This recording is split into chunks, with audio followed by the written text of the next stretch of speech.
জরিনার মা, শোনো, তোমাকে ডেকেছি আজকে। তোমার ছুটি ছিল আমি জানি, গিন্নির শরীর খারাপ সেজন্য ডাকছি, একটু রান্নাটা তাড়াতাড়ি করো।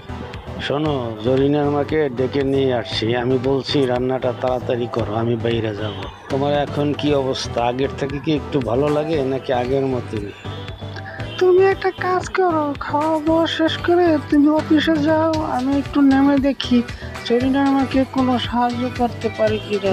সারাদিন কি এভাবে বিছানায় বসে থাকবো? আর ভালো লাগে না, চলো একটু বাইরে থেকে হেঁটে আসি। আরে না না, কি বলছো তুমি? একদম না, এটা কোনোভাবেই সম্ভব না, বসে থাকো এভাবে। না না, এভাবে আরো কয়েকটা দিন রেস্ট নাও, তাহলে ঠিক হয়ে যাবে।